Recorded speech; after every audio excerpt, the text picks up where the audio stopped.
My grandmother called me a bastard for 30 years. Turned out I was her only real grandchild. Growing up, I thought it was normal that Grandma Rose treated me different from my cousins. At Christmas, my cousins would get expensive toys and electronics while I got socks or a $5 bill in a used envelope. My cousin Brittany got a laptop for her 10th birthday. I got a library card application form. Grandma said reading was free and I should be grateful. My cousin James got a car for his 16th birthday. I got a bus pass.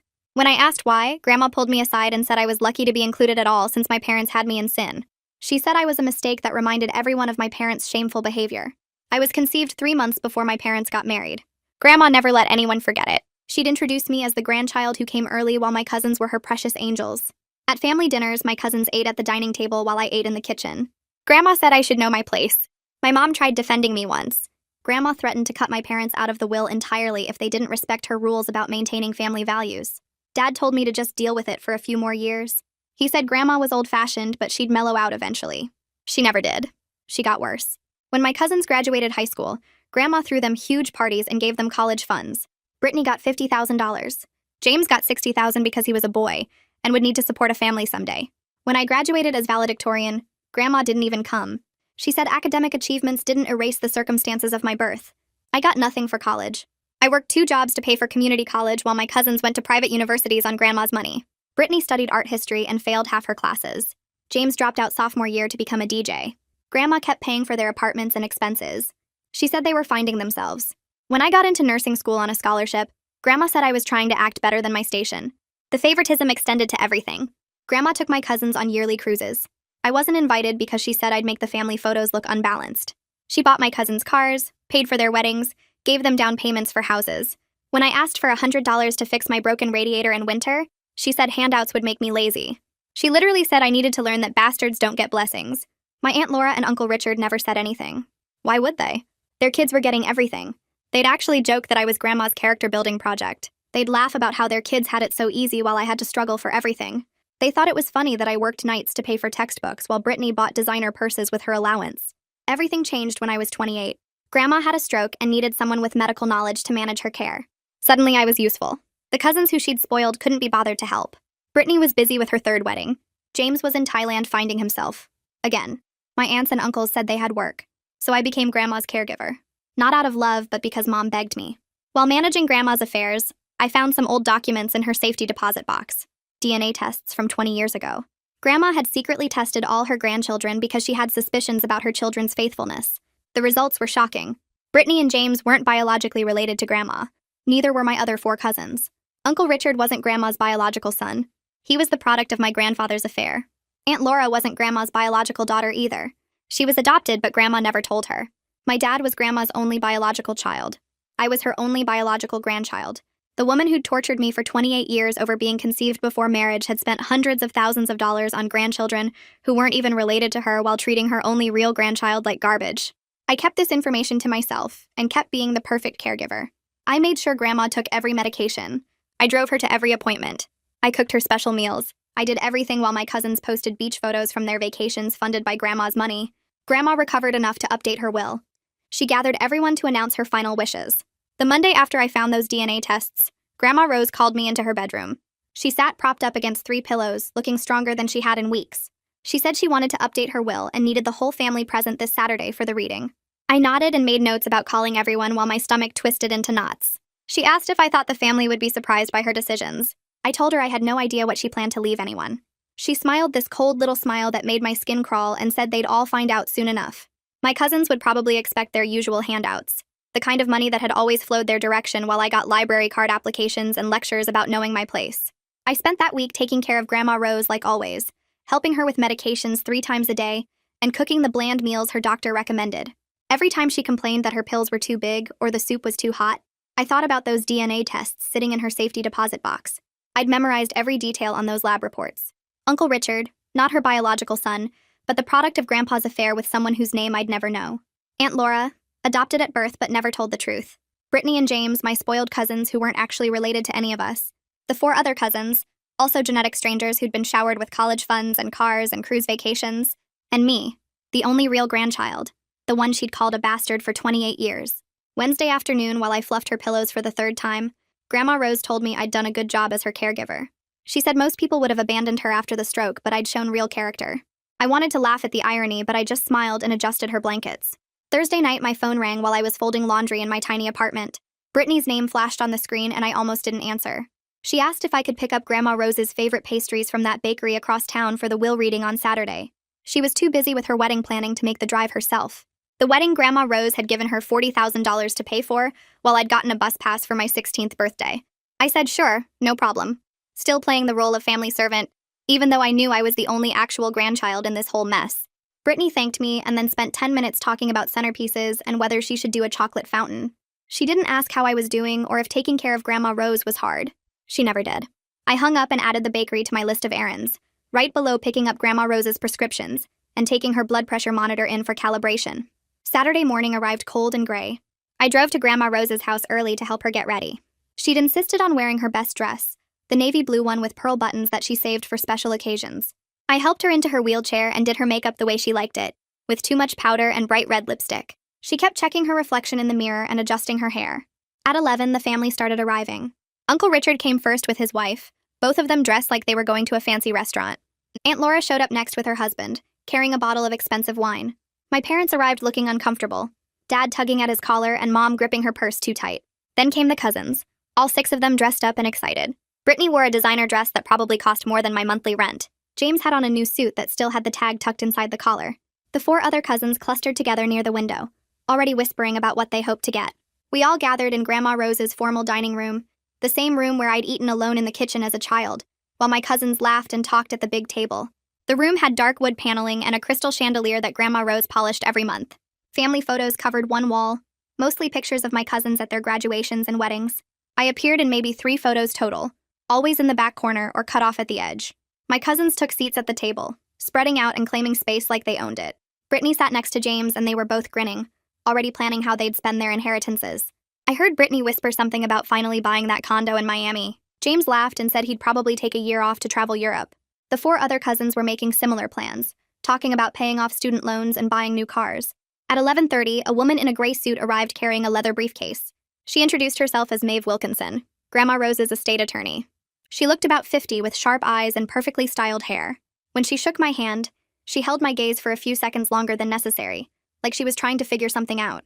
I wondered if she knew about the DNA tests, if Grandma Rose had told her the truth about this family. Maeve set up her papers at the head of the table while everyone found their seats. I ended up in the chair closest to the kitchen door, the same spot I'd always occupied during family dinners. Some things never changed, or at least they hadn't changed yet.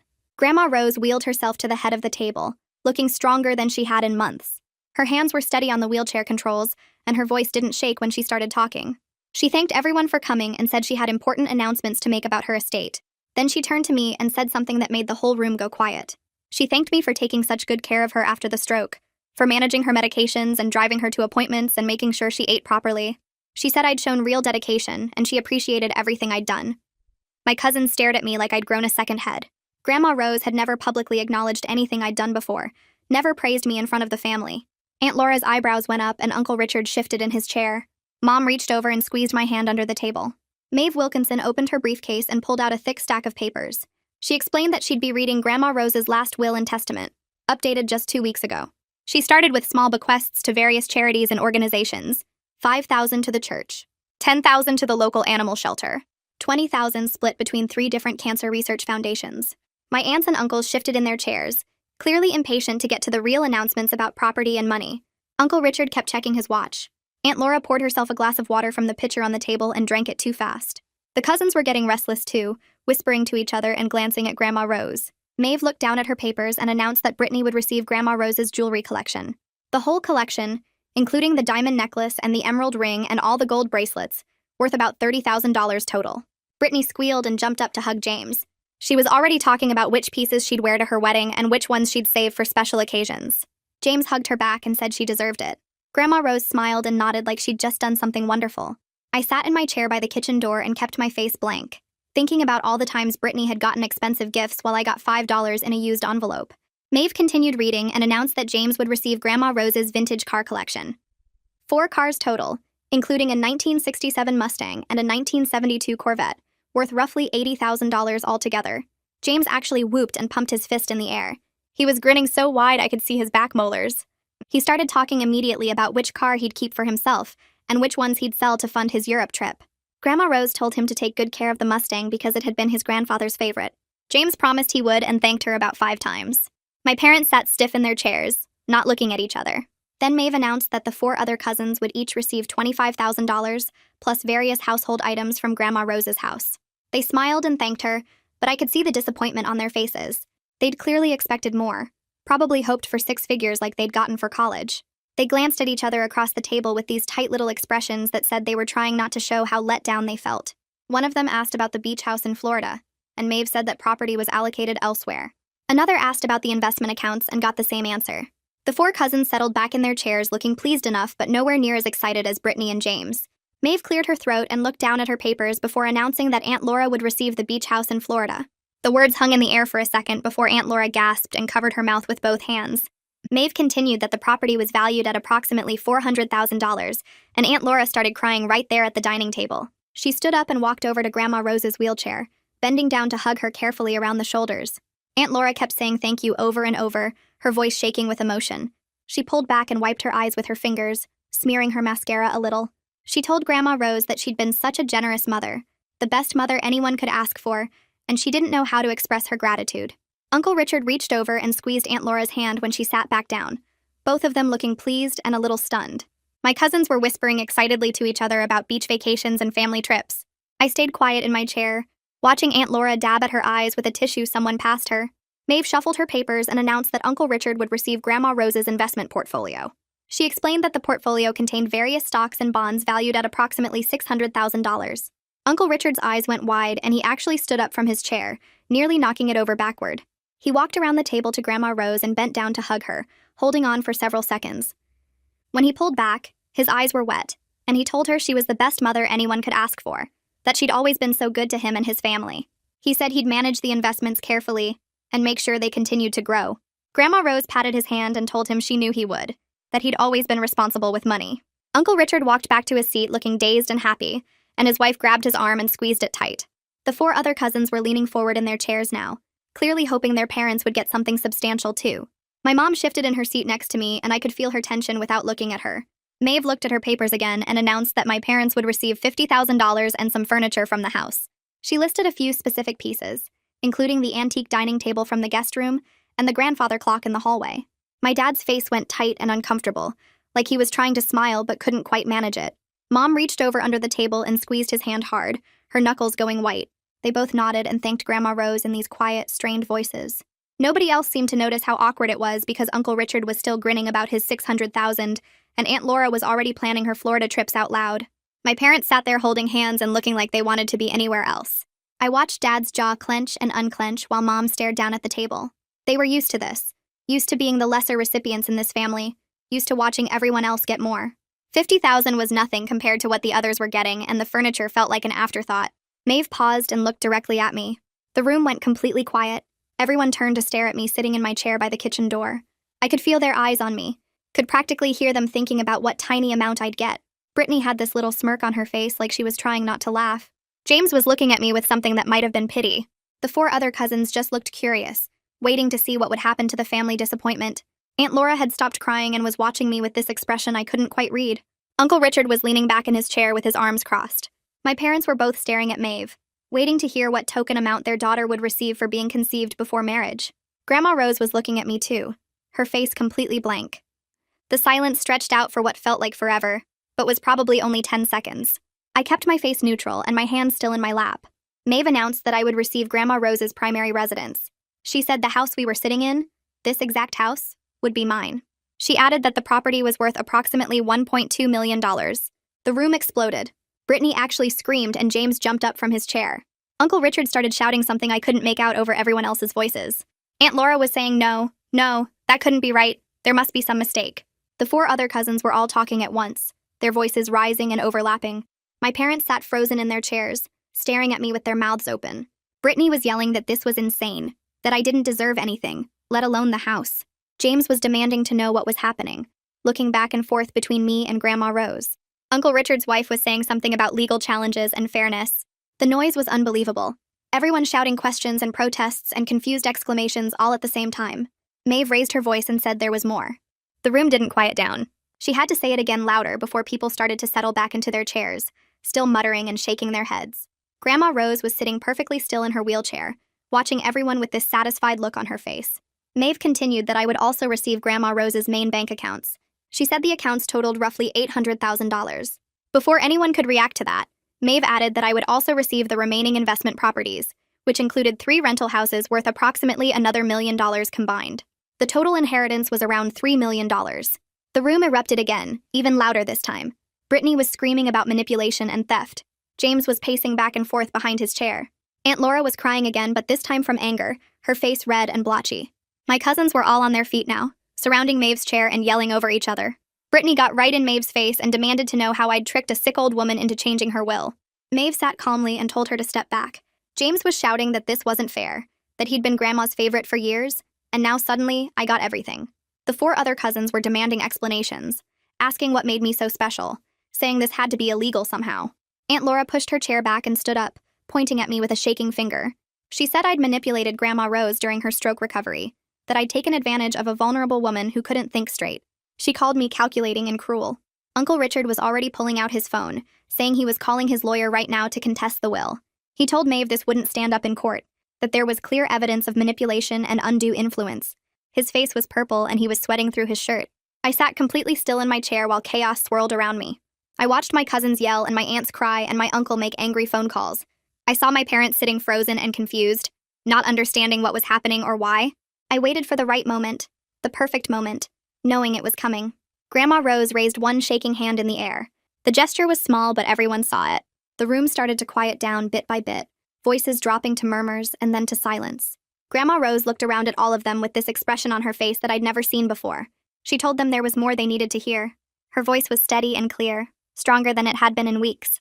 She said they needed to sit down and listen, because what came next would change everything they thought they knew about this family.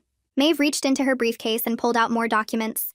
These were different, older looking, in manila folders that were worn at the edges. I felt something cold settle in my stomach because I recognized those folders. I'd seen them in the safety deposit box. Maeve set them on the table in front of her and opened the first one carefully. The room was dead silent now, everyone staring at those folders like they might explode. I realized with absolute clarity that Grandma Rose knew about the DNA tests. She'd known all along that I'd found them. This whole will reading was her final game, her last twisted manipulation. She'd planned every second of this, from the inheritance amounts to the timing of the revelations. She'd set up this entire situation to watch the family implode. I looked at her face and saw satisfaction there, saw pleasure in the chaos she'd created. She'd been playing us all for 20 years, maybe longer. Grandma Rose spoke again and said she'd had all her grandchildren DNA tested 20 years ago. The room went completely silent, so quiet I could hear the clock ticking in the hallway. She said she'd suspected infidelity in her family for years, and finally decided to find out the truth. My cousins' faces drained of color. Brittany sat down hard in her chair, her mouth hanging open. James grabbed the back of his chair like he needed it for support. The 4 other cousins looked at each other with panic in their eyes. Aunt Laura made this small, choking sound. Uncle Richard's phone slipped out of his hand and clattered on the table. Maeve pulled out papers from the folder, actual lab reports with official letterhead and test results. She set them on the table where everyone could see them. Nobody moved to pick them up. Nobody wanted to touch them. They all just stared at those papers like they were poisonous snakes. Grandma Rose looked straight at Uncle Richard and told him he wasn't her biological son. She said his real father was the man Grandpa had an affair with 30 years ago. The room exploded all over again. Uncle Richard jumped up from his chair so fast it fell backward and hit the floor. He started yelling that she was lying, that this was impossible, that she was making things up to justify her crazy will. His face turned bright red and spit flew from his mouth as he shouted. His wife just sat there frozen with her hands gripped tight on the edge of the table. Her knuckles were white and her mouth hung open. She looked like someone had hit her in the head with something heavy. The other family members started talking all at once, voices getting louder and louder until it was just noise filling the whole room. Grandma Rose waited for the shouting to die down a little bit before she kept going. She said there was more they needed to know about Aunt Laura. Her voice was calm and steady, like she was reading a grocery list instead of destroying people's lives. She told everyone that Aunt Laura was adopted at birth. She said she never told Laura because she wanted to see if blood really mattered, or if love could make up for it. Aunt Laura made this awful choking sound and started crying. Tears ran down her face and she kept asking how Grandma could keep this secret for 50 years. She asked how her own mother could lie to her every single day of her life. Her voice got higher and shakier with each question. She grabbed onto the table like she might fall over without it holding her up. Maeve pulled out more papers from the folders and set them on the table. These showed that Brittany and James weren't biologically related to the family either. The DNA proved that Uncle Richard's wife must have had affairs because her kids didn't match Uncle Richard or anyone else in the family. Brittany's parents started screaming at each other right there in front of everyone. Her dad called her mom names I won't repeat. Her mom threw her water glass at him and it hit the wall behind his head. Water and ice went everywhere. James just sat there looking at his hands. He didn't say anything or move or even seem to be breathing. His face had gone completely white like all the blood had drained out of it. Grandma Rose kept talking through all the chaos. She explained that the other 4 cousins also failed the DNA tests. She said both her children had raised kids who weren't theirs. She told them the entire family structure they'd believed in their whole lives was built on lies and affairs and secrets. The dining room felt like it was getting smaller with all the yelling and crying. People were standing up and sitting down. Someone knocked over a chair. Aunt Laura was still sobbing. Uncle Richard was pacing back and forth making angry phone gestures even though he didn't have his phone in his hand anymore. I finally found my voice. My hands were shaking, so bad I had to press them flat against my legs under the table. I asked Grandma Rose why she tortured me for 28 years if she knew I was her only biological grandchild. I asked why she made me eat in the kitchen while fake grandchildren ate at her table. I asked why she called me a bastard when I was the only real family she had. My voice came out steady even though I felt like I might throw up. The room went completely silent. Everyone turned to stare at me. Some of them looked confused like they were just now understanding what this all meant. Some of them looked angry like this was somehow my fault. Grandma Rose met my eyes across the table. She didn't look away or seem embarrassed or show any guilt at all. She told me she wanted to see if I'd turn out weak like my father or strong enough to earn what was rightfully mine. She actually called it a test of character. She said I passed by taking care of her despite everything she'd done to me. She said it like she expected me to thank her. She said it like she'd done me some kind of favor by treating me like garbage my entire life. Her face showed she really believed what she was saying. She thought she'd been helping me somehow. I stood up from my chair. My legs felt wobbly, but I made myself stay upright. I told Grandma Rose that her test was cruel. I said it damaged me in ways she would never understand or care about. I told her I didn't want her twisted approval. I said I didn't want her trying to justify decades of emotional abuse by pretending it was some kind of lesson. I said the money didn't make it okay. Nothing could make it okay. My voice got louder as I talked and I didn't try to stop it. I'd been quiet for 28 years and I was done being quiet. Dad finally spoke up. He'd been sitting there silent this whole time, but now he turned to face his mother. He asked her how she could know he was her only biological child, but still watch her favor children who weren't even related. He asked how she could let him watch his daughter get treated like trash while fake grandchildren got everything. His whole body was shaking. I'd never seen him this angry in my entire life. He stood up too, and his chair scraped loud against the floor. He told his mother she'd made him choose between his child and his inheritance, and he'd chosen wrong. He said he'd never forgive himself for that, and he'd never forgive her either. Grandma Rose waved her hand at Dad like she was brushing away a fly. She said she gave me everything in the end, so he should be grateful instead of complaining. She told him the outcome was what mattered, not the journey. She actually used those words like this was some kind of inspirational story instead of child abuse. She said I got the house and the money, and that proved she loved me more than anyone. She didn't understand that money can't undo 28 years of being called a bastard. She didn't care that you can't erase decades of making a child feel worthless. Her face showed no understanding at all of what she'd actually done. Uncle Richard's wife started crying. Not the angry crying that Aunt Laura was doing, but this broken, hopeless kind of crying. She admitted through her tears that she'd had an affair with her personal trainer 15 years ago. She said it only happened a few times, but apparently those few times were enough. She looked at Brittany and James and said she was sorry. Uncle Richard started yelling at her, calling her terrible names. She yelled back that he'd been having affairs for years, so she didn't feel bad. Other family members jumped in, taking sides. Someone brought up something that happened at a Christmas party 8 years ago. Someone else mentioned a business trip that seemed suspicious. The whole family was fracturing right there at the dining room table. Arguments and accusations flew in every direction. People were crying and shouting and pointing fingers. It was complete chaos. I grabbed my purse from the floor near my chair and stood up. My legs shook, but I made them work. The shouting behind me got louder as Uncle's wife started screaming about all his business trips to Miami. I walked through the dining room doorway into the hallway. The front door was maybe 20 feet away. I could hear glass breaking in the dining room, probably someone throwing something. A woman in a dark suit was standing by the coat rack. She had gray hair pulled back tight and carried a leather briefcase. She stepped forward and held out a business card. The card said Maeve Wilkinson, estate attorney. She told me I'd need legal help for what was coming. Her voice was calm, like families didn't explode at will readings every day. I took the card and shoved it in my purse. She nodded once and walked back toward the dining room. I kept going to the front door. Outside, the air felt cold and clean after being in that house. My car was parked on the street 3 houses down. I got in and locked the doors. My hands were shaking too hard to put the key in the ignition. I sat there for maybe 10 minutes until they stopped shaking enough to drive. The first lawyer called on Tuesday morning while I was at work. I was checking a patient's IV when my phone buzzed. The voicemail said he represented Uncle and his wife. They wanted to contest the will based on Grandma's mental state. The second call came that afternoon. This lawyer worked for Aunt. She was claiming undue influence and demanding the will be thrown out. The third call came Wednesday. This one represented all 6 cousins together. They said Grandma wasn't thinking clearly when she made these decisions. I called Maeve after the third message. She answered on the second ring. I told her about the 3 lawyers. She said she expected this and asked if I could come to her office tomorrow. I said yes. She gave me the address and told me to bring any documents I had from Grandma's safety deposit box. I went home after my shift and pulled out the DNA tests. The papers were old and crinkled. I spread them on my kitchen table and read through them again. Each test showed the same thing. Not related, not related, not related. Only mine said biological match. I put them in a folder and set it by the door so I wouldn't forget. Maeve's office was in a tall building downtown.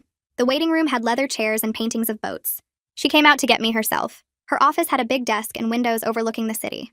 She asked to see the DNA tests. I handed her the folder. She read through each page slowly. Her face didn't change at all. When she finished, she looked up and asked if anyone else knew I had these. I told her no. She said that was good. Then she asked if I knew her husband Keith. I said I didn't. She explained that he was a private investigator who specialized in estate cases. She said I needed to hire him to document everything about Grandma's medical condition. We needed proof she was completely aware of what she was doing when she updated the will. I asked how much it would cost. She wrote a number on a piece of paper. It was a lot, but I had savings from working all those years. I told her okay. She picked up her phone and called someone. She said Keith could start tomorrow. Keith looked nothing like I expected. He was short and round with a friendly face. He met me at a coffee shop near the hospital. He had a notebook and asked me questions for 2 hours. When did Grandma have her stroke? What medications was she taking? Did she ever seem confused? Did she recognize people? Could she make her own decisions? I answered everything. He wrote it all down. Then he asked for permission to access Grandma's medical records. I signed the forms he brought. He said he'd have preliminary findings in a week. 6 days later, he called. He wanted to meet again. This time we met at his office. He had papers spread across his desk. He showed me Grandma's medical file. She'd had the will updated exactly 2 weeks before the reading. The same day she met with a psychiatrist for 3 hours. The psychiatrist did a full evaluation. Memory tests, logic tests, comprehension tests. She passed everything. The report said she was completely mentally sound and understood exactly what she was doing. Keith found another document. Grandma had written a letter to the psychiatrist explaining why she wanted the evaluation. She said she knew her family would challenge her will. She wanted proof that she was making these choices while fully aware. She'd planned every detail. She knew there would be a fight and she prepared for it. She wanted me to have everything and she made sure no one could stop it. Someone knocked on my apartment door on Saturday morning. I looked through the peephole. It was Brittany. Her face was red and swollen from crying. Her hair was a mess. She wasn't wearing makeup. I'd never seen her without makeup before. I opened the door. She pushed past me into the apartment. She stood in my living room and started crying harder. She said her parents were getting divorced. Her dad moved out yesterday. Her wedding was canceled. Her fiancé broke up with her when he found out about the DNA tests. Everything in her life was falling apart. She asked if I knew about the tests. I closed the door and locked it. I told her yes. I found them months ago in the safety deposit box.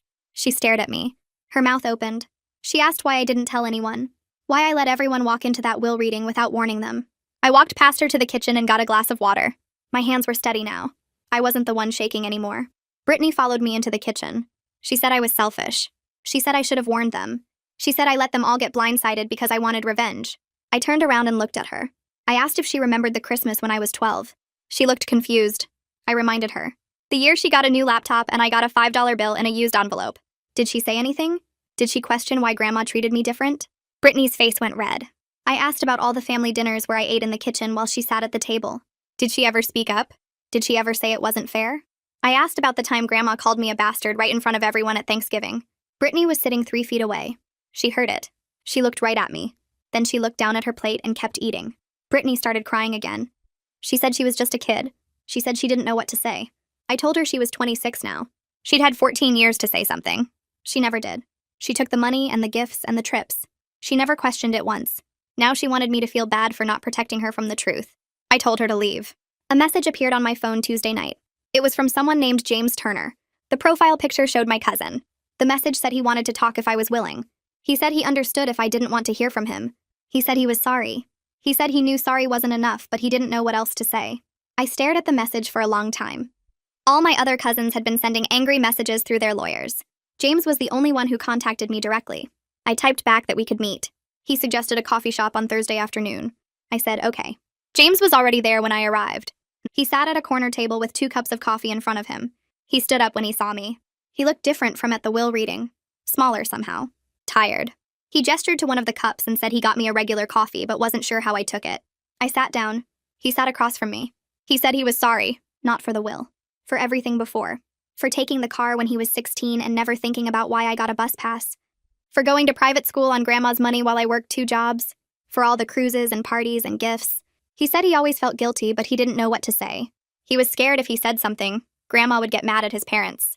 He was scared he'd lose everything, so he stayed quiet and let it happen. Now he knew that made him part of it. He was returning the car collection. All 4 cars. He was giving them back to help settle the estate fairly. He said it wasn't enough, but it was something. I wrapped my hands around the coffee cup. It was warm. I told him thank you. He was the first person in my family who'd actually apologized for anything. My apartment buzzer rang Friday evening. I pressed the button and asked who it was. Dad's voice came through the speaker. He said Mom was with him. They needed to talk to me. I buzzed them up. They came to the door and I let them in. Mom looked worried. Dad looked worse than I'd ever seen him. His eyes were red. His clothes were wrinkled. He walked into my living room and just stood there. Then he started crying. Not quiet crying. Loud, broken sobbing. Mom put her arm around him, but he pulled away. He turned to me and said he was sorry. He said he should have protected me. He should have stood up to his mother years ago. He should have taken me and Mom and left. He chose wrong. He picked money over his own daughter. He let me suffer because he was too weak to lose his inheritance. He said he'd never forgive himself. Mom was crying now too. She said they both failed me. They should have fought harder. Dad dropped onto my couch. His whole body shook. I sat down next to Dad. I put my hand on his shoulder. I told him I forgave him. The words came out easier than I expected. I meant them. He looked up at me with wet eyes. I said I forgave him, but I needed time. We couldn't just go back to normal. We had to build something new. Something better. He nodded. He said he understood. He said he'd wait as long as it took. Mom came over and hugged me. She held on tight. She said she was proud of me. Proud I survived Grandma's cruelty. Proud I came out stronger instead of broken. Proud I was still standing when everything fell apart. I hugged her back. My apartment felt smaller with all 3 of us in it, but it felt safer too.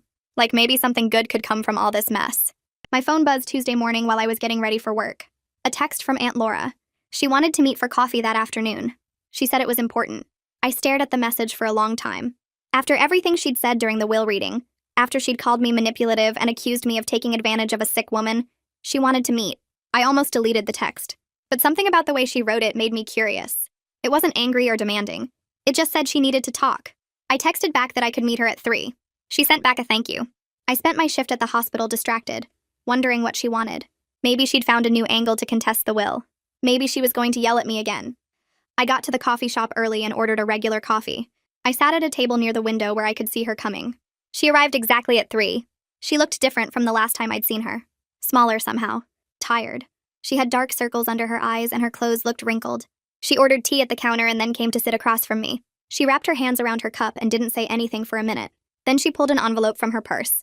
Inside were old papers, yellowed with age. Adoption papers. She said she'd found them in Grandma Rose's documents when she was going through things. Her whole life had been a lie. 50 years of thinking she knew who she was, and it turned out she didn't know anything. She asked if I'd help her find her biological family. I told her I would. She started crying then, quiet tears running down her face. She said she'd said terrible things during the will reading. She knew that. She was processing 50 years of lies, and she'd lashed out at the wrong person. She asked if I'd help her understand what I'd found in the safety deposit box. I agreed because she seemed genuinely broken. Not angry anymore. Just lost. We spent an hour going through what I knew. The DNA tests, the dates, the results. She took notes on a napkin with shaking hands. A thick envelope arrived at my apartment Thursday morning. Return address showed Uncle Richard's attorney. I opened it standing in my kitchen. Inside was a formal letter demanding I return half the inheritance. The letter said that even though he wasn't biologically related to Grandma Rose, he'd raised me as family. He'd been present at birthdays and holidays. He'd treated me like his niece. That should count for something in terms of inheritance rights. I took a photo of the letter and sent it to Maeve. She called me back within an hour. She said Uncle Richard's claim had no legal standing. His lack of biological connection combined with his complicity in my mistreatment eliminated any potential claim. She'd already drafted a response. I could hear her typing while we talked. She said not to worry. These kinds of desperate attempts were common when people realized they'd lost. She'd handle it. I hung up and made myself dinner. The letter sat on my counter like garbage I needed to take out. My email pinged Friday evening. A joint message from the 4 other cousins. I almost didn't open it, but curiosity won. They said they didn't blame me for their parents' mistakes. They were hurt and confused, but they remembered times I'd helped them with homework or covered for them when they'd stayed out too late. They appreciated that I'd never taken my anger out on them. The message was short and simple. No demands, no accusations, just acknowledgement. I wrote back thanking them. I said I was sorry they were caught in the middle of this mess. It wasn't much, but it was something. Keith called me Monday morning with an update on his investigation. He'd found something in Grandma Rose's documents, detailed journals spanning decades. He said I needed to see them. I met him at Maeve's office that afternoon. The journals filled 3 large boxes. Keith had marked certain pages with sticky notes. He handed me the first one. Grandma Rose's handwriting covered every page in neat blue ink. She'd documented everything. Every Christmas gift disparity. Every birthday party I wasn't invited to. Every cruise. Every car. Every check she'd written to my cousins while giving me nothing. She'd recorded the exact amounts, the dates, the occasions. She'd written down every time she'd called me a bastard or reminded me of my place. It was all there. Years and years of intentional cruelty, documented like a scientific experiment. Keith said she'd been creating a record of the favoritism, almost like she wanted proof of her own cruelty. I flipped through page after page. My hands started shaking. Maeve brought me water. I kept reading. I took the journals home that night. I couldn't stop reading them. One entry from 15 years ago explained everything.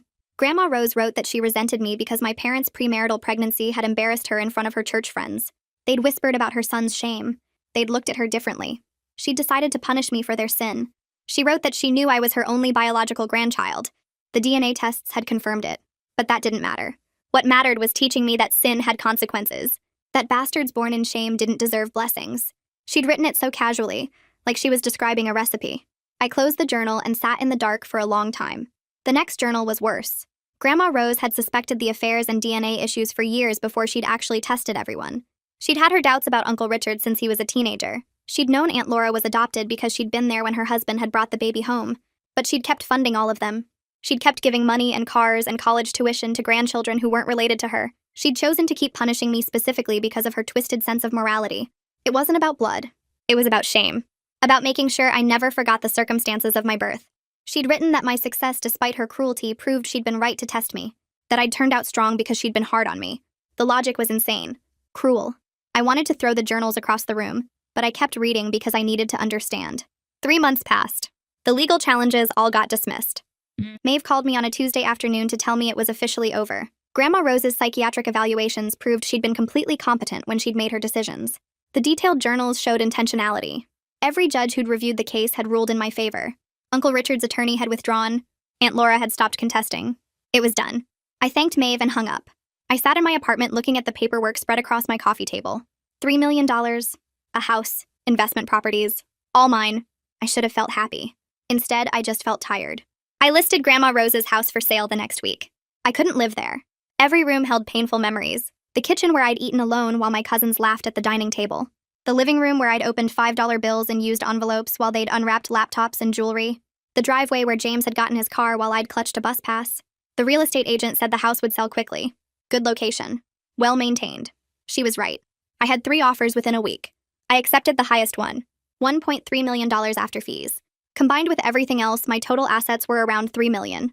I signed the papers and handed over the keys. I never went back. The nursing home called me on a Thursday. Grandma Rose wanted to see me. Her health had declined rapidly after the will reading. The stress had been too much. She'd been moved to a facility with full-time care. I hadn't visited. I hadn't planned to. But something made me curious about what she possibly had to say now. I drove to the nursing home that afternoon. The hall smelled like disinfectant and old flowers. A nurse led me to Grandma Rose's room. She was in bed, smaller than I remembered. Thinner. Her skin looked paper thin. She turned her head when I walked in. Her eyes were still sharp despite everything else failing. She gestured for me to sit in the chair next to her bed. I sat down and waited to hear what she wanted. She started talking about her childhood. Her father had been a minister who believed pain made people better. He'd beaten her with a belt when she got bad grades. Made her kneel on rice for hours when she talked back. She said shame was how you learned right from wrong. She'd raised her own kids the same way until social services got involved and she had to stop. But with grandkids, she could do what she wanted because their parents didn't push back. She looked at me with watery eyes and said she thought she was building my character, making me tough enough to survive in a world that punished weakness. She actually believed the cruelty had been good for me. I sat there listening to her justify 30 years of abuse with twisted logic about character building. When she finished, I told her the truth. She hadn't made me stronger. She'd made me wounded. Every time I succeeded at something, it was despite what she'd done to me, not because of it. I worked 2 jobs through college because I had no choice, not because hardship built character. I became a good nurse because I'm naturally compassionate, not because she taught me anything about caring for people. I told her I hoped she found peace with whatever she needed to tell herself. but I couldn't give her forgiveness. That wasn't something she got to have just because she was dying. I stood up and walked out of her room. It was the last conversation we ever had. The nursing home called 2 weeks later on a Sunday morning. Grandma Rose had died in her sleep. Heart failure. The nurse said it had been peaceful. I hung up the phone and sat on my couch staring at nothing. I should have felt relief or satisfaction or something clean and simple. Instead, I felt this weird mix of anger and sadness that didn't make sense. She'd tortured me my whole life, and I'd never get to hear her actually apologize or admit she was wrong. Part of me had wanted that closure even though I knew I'd never get it. The funeral was on a Thursday. I wore black and sat in the back row of the church. My cousins filled the front rows with their families. Uncle Richard gave a speech about what a devoted mother Grandma Rose had been. Aunt Laura cried into a tissue. Everyone pretended we were a normal family having a normal funeral. Nobody mentioned the DNA tests or the will or the fact that half of us weren't speaking to each other anymore. I watched them all perform this fake unity and felt completely disconnected from the whole thing. After the service, everyone gathered in the church basement for coffee and sad sandwiches. I was getting ready to leave when James walked over. He looked tired. He said he'd been doing a lot of thinking since everything happened. He'd returned the car collection to the estate like he'd promised, and now he wanted to do something meaningful with that money. He was setting up a scholarship fund for students from difficult family situations. Kids who had to work their way through school like I did. He asked if I'd help him set it up since I knew what it was like. I looked at him and saw genuine regret in his face. I told him yes. It was the first thing anyone in my family had asked me to do that actually felt worthwhile. Dad called me the next week asking if I wanted to have dinner. Not a family dinner with everyone, just him and me. We started meeting every Tuesday at this diner near my apartment. The first few times were awkward. We talked about work and weather and anything except Grandma Rose. But slowly we started having real conversations. He told me he was seeing a therapist to work through his own childhood. Grandma Rose had been cruel to him too in different ways. He'd spent his whole life trying to earn her approval and never getting it. He said he understood now why he'd failed to protect me. He'd been too damaged himself to stand up to her. It didn't excuse what happened, but it helped me understand. We were both victims of the same woman in different ways. Aunt Laura sent me a Facebook message 3 months after the funeral. She'd done one of those DNA ancestry tests trying to find her biological family. The results had connected her with a woman named Jessie who turned out to be her birth mother. Jessie had 3 other kids, which meant Laura had 3 half-siblings she'd never known about. They'd all met up, and apparently they were really welcoming. Laura said it was weird having this whole new family at 50 years old, but they were kinder to her in 3 months than Grandma Rose had been in 50 years. She thanked me for not hiding the DNA results, even though finding out the truth had been painful. She said sometimes painful truths were better than comfortable lies. I took some of my inheritance money and paid off my student loans in one payment. $30,000 gone just like that. Then I paid off my parents' mortgage. I drove to their house on a Saturday and handed Mom the paid-off deed. She started crying and said I didn't have to do that after everything they'd put me through. I told her I wanted to. They'd made mistakes, but they were still my parents, and I loved them. Dad hugged me and cried too. It was the first time I'd seen him cry since I was a kid. The rest of the money I invested in boring index funds and bonds. My financial advisor wanted me to do something exciting, but I told him I just wanted security. I kept working at the hospital because I actually loved being a nurse. The money was nice to have, but I didn't want it to change who I was. I still drove my same car and lived in my same apartment. Financial security felt good, but it was quiet, not flashy. It didn't erase 30 years of being treated like garbage, but it meant I'd never have to worry about fixing a broken radiator in winter again. 6 months after Grandma Rose died, Brittany reached out asking to meet for lunch. I almost said no, but curiosity won. We met at a cafe downtown. She looked different. Less makeup, simpler clothes. She said she'd been in therapy working through a lot of stuff. She wanted to apologize for real, not just say sorry to make herself feel better. She admitted the favoritism had damaged her too in different ways. She'd never learned to work for anything or handle disappointment. Her 3 marriages had failed because she expected everything to be easy, like it had been growing up. She said watching me succeed despite having nothing had made her realize how weak she'd become. We talked for 2 hours. It didn't fix everything, but it was honest in a way our family had never been before. I started volunteering at a family counseling center that specialized in complicated inheritance disputes and family conflicts. Once a week, I'd go in and talk to people dealing with situations like mine. Families torn apart by money and favoritism and secrets. I shared my story and helped them figure out their options. Turning all that pain into something useful felt meaningful. Like maybe Grandma Rose's cruelty could at least help other people avoid the same damage. It wasn't redemption exactly, but it was something. Uncle Richard never reached out after the funeral. No apology letter arrived in my mailbox. No text message asking if we could talk. His lawyer sent one final threatening letter about contesting the estate distribution, but my attorney sent back documentation that shut that down permanently. I checked my phone for weeks afterward, part of me still hoping he'd acknowledge what happened. He never did. His silence taught me something important about closure. Some people will never admit they were wrong. They'll never apologize for standing by while you suffered. They'll never take responsibility for benefiting from your pain. Waiting for that acknowledgement from Uncle Richard was like waiting for rain in a desert. I could stand there forever and die of thirst, or I could accept reality and find water somewhere else. I stopped checking my phone for his messages. I stopped rehearsing what I'd say if he ever apologized. I let go of needing his validation because he was never going to give it. That acceptance felt like setting down a heavy backpack I'd been carrying for miles. James started texting me every few weeks asking if I wanted to grab coffee. The first time felt awkward. We sat across from each other at a cafe downtown, both of us stirring our drinks and avoiding eye contact. He asked about my work at the hospital. I asked about his music projects. The conversation felt stiff and formal, like we were strangers trying to be polite. But we kept meeting. Once a month turned into twice a month. The awkwardness faded as we stopped trying so hard. He told me about his therapy sessions and how he was working through guilt about the favoritism. I shared stories about my nursing school struggles that I'd never told anyone. We discovered we both loved terrible action movies and started having movie nights at his apartment. He introduced me to his girlfriend, who was kind and genuine and treated me like I mattered. We built something real that had nothing to do with Grandma Rose or inheritance money or family obligation. James became the cousin I'd always wanted but never had. He was proof that some family relationships could be repaired if both people did the actual work. A year after Grandma Rose died, I went condo hunting with a real estate agent. I'd been living in my same small apartment, but I wanted something that felt like mine.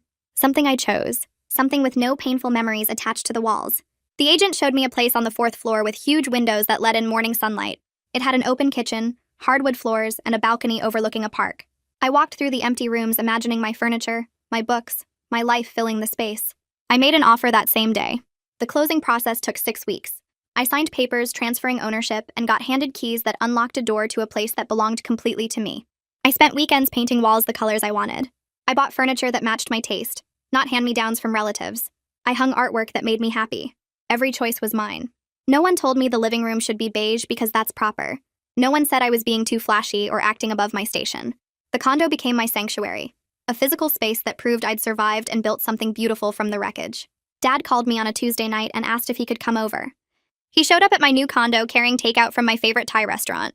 We ate on my balcony watching the sunset. He told me he'd stopped talking to Uncle Richard entirely.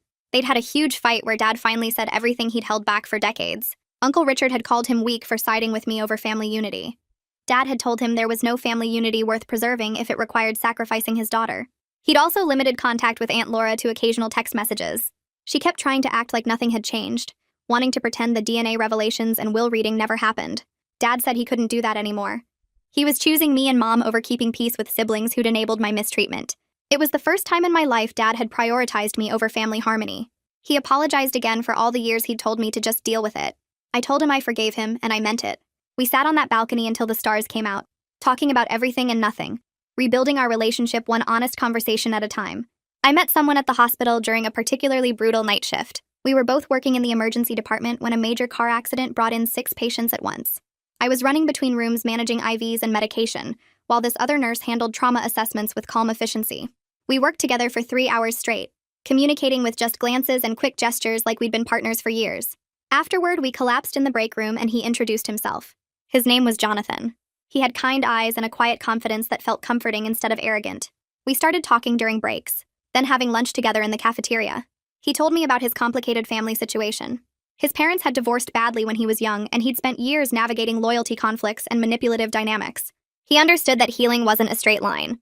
You didn't just fix family damage and move on. You carried it with you and learned to live with the weight. We started dating 3 months after that first shift together. It felt different from my previous relationships. Healthier. He didn't try to fix me or rush my processing. He just existed alongside me, patient and steady, while I figured out who I was becoming. James and I had been working on the scholarship fund for months. We'd set up the legal structure, created an application process, and promoted it through high schools in our area. We wanted to help students from difficult family situations who needed financial support for college. The application asked them to write essays about overcoming family challenges. We received 47 applications that first year. Reading them broke my heart and filled it at the same time. These kids had survived abuse, neglect, favoritism, abandonment. They'd worked jobs to support themselves. They'd studied in homeless shelters and cars. They'd fought for education while their families told them they weren't worth the effort. We selected 3 recipients and awarded each of them $10,000. The award ceremony was small, held at a community center. I watched these 3 students accept their checks with tears in their eyes. One girl talked about working night shifts at a gas station to pay rent after her parents kicked her out. One boy described being his younger sibling's primary caregiver, while maintaining a perfect GPA. One student shared about being the first in their family to pursue college despite being told they were wasting their time. I saw myself in every single story. I cried through the entire ceremony. James squeezed my hand and whispered that Grandma Rose's money was finally doing something good. We were turning decades of cruelty into hope for kids who needed it desperately. 2 years after that, while reading in Grandma Rose's dining room, I took inventory of my life. I had financial security that let me sleep without anxiety about unexpected expenses. I had meaningful work that made me feel useful and competent. I had healthy relationships with people who actually loved and respected me. My parents and I talked regularly. James was my closest family member besides Mom and Dad. Jonathan and I were building something real and lasting. Some family relationships were permanently broken. Uncle Richard and I would never speak again. Brittany and I exchanged occasional pleasant messages, but we'd never be close. Aunt Laura and I maintained distant politeness. That was okay. I'd learned that you don't have to repair every damaged relationship. Some people earn their way out of your life through their actions and choices. I'd survived Grandma Rose's cruelty with my integrity intact. I hadn't become bitter or cruel myself. I'd taken the pain and transformed it into something better. That knowledge felt like the truest measure of success. Jonathan proposed 6 months later during a quiet dinner at my condo. No fancy restaurant or public spectacle. Just him and me and a simple ring he'd chosen carefully. I said yes immediately. We started planning a small wedding with just the people who mattered. My parents would be there. James and his girlfriend. Aunt Laura, because despite everything, she'd made real efforts to understand and change. A few close friends from work. Maybe 20 people total. It was nothing like the huge wedding Grandma Rose had funded for Brittany with 300 guests and a live band. My wedding would be small and simple and completely mine. Every person attending actually loved me and wanted me to be happy. No one was there out of obligation or family pressure. No one would spend the reception whispering about how I didn't deserve this, or comparing me unfavorably to other family members. Jonathan and I would stand in front of people who respected us and say vows that meant something real. That felt absolutely perfect.